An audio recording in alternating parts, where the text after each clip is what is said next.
What's going on, guys? Vinny here with Kelly T's Black Metal Reviews. If you haven't done it already, check us out on YouTube, Instagram, and of course the Facebook page for all these amazing reviews week in, week out. We are just crushing it for you.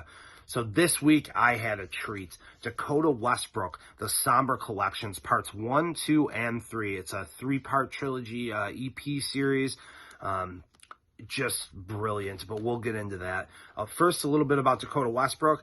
He's from Athens, Georgia, right here in the United States. The style is an atmospheric black metal with elements of depressive, suicidal black metal. Some of his other projects included Hand of Annihilation, Cult, Seke Nipahem, and Fwath.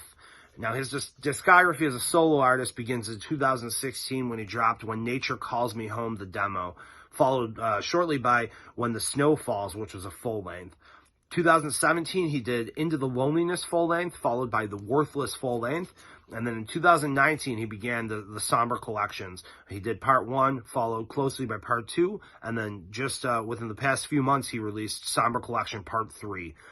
So I was originally planning on only doing parts 2 and 3, but after listening to them and recognizing within my blackened soul that Dakota Westbrook is my suicide leaf-scrawled twin fucking flame, I figured I'm not going to half-ass this, and I'm going to give him the respect that he deserves and do all 3 parts of the trilogy. So let's jump right in.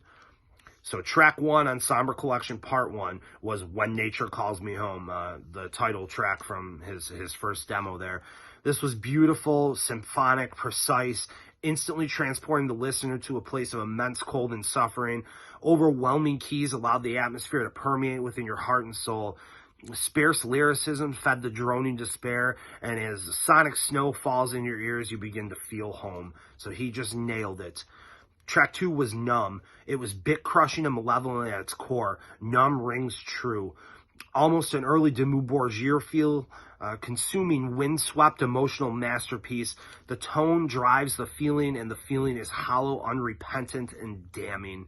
Track 3 was Never Got Time, melodic with an emotional backbone. You almost expect to hear Conor Oberst's voice just ringing out from it, because it had that much of an emotional drive to it that it was almost emo in a sense, but in all the best ways. That's when this track blasts you with what can only be described as oppressive beauty. Romeo and Juliet, if Romeo is death and Juliet is time. Just epically lovely.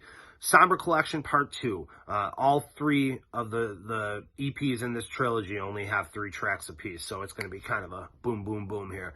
So Somber Collection Part 2 starts with Isolation.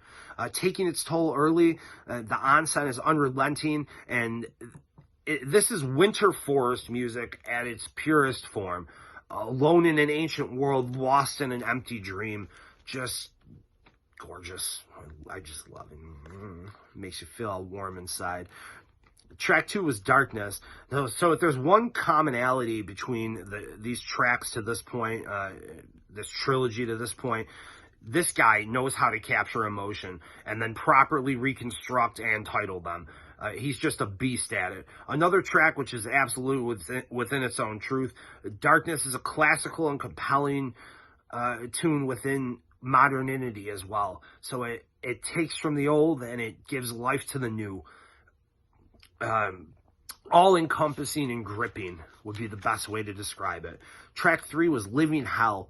It was torment, torture, longing, endlessness, and heartache. The pain only one lost in a world they don't fit into could understand. Gorgeous through and through.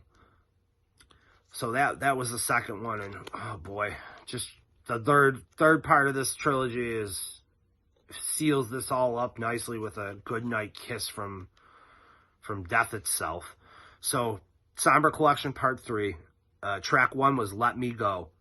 Don't let this guy go. Don't let this music go. Keep it within you, because it's well worth having this as something to relate your emotions to. It had a great Grade-ish feel. I don't know if you guys know the band Grade. They were like a Canadian emo core band, but this, I mean, he tapped into that sound so perfectly on this track that you just expected to hear the guy from Grade singing, and then it turned into black metal, which is just fucking awesome.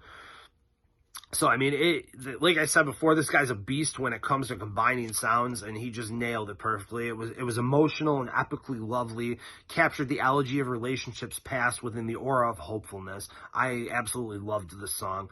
Track 2, This Heart Lies Broken. It was thematic as with Let Me Go, speaking to the soul of pain and broken trust. Darkened nights, they hold a special place in my heart, and within the walls of this track, they were just there creating the roof of this soundscape. I adored it. Track 3 was In Chamber Unload. This was suicidal encompassment at its finest. Still, however, under all of its pain, Dakota found hopelessness and propelled it into the soundscape. Epic in its entirety and vengeful against its own heart's rapture. I adored this. Adored it. All of it. I mean, just wow. Talk about an artist knowing you and how you feel. These collections are must-listens for everyone. Buy this guy's music. Spend the money.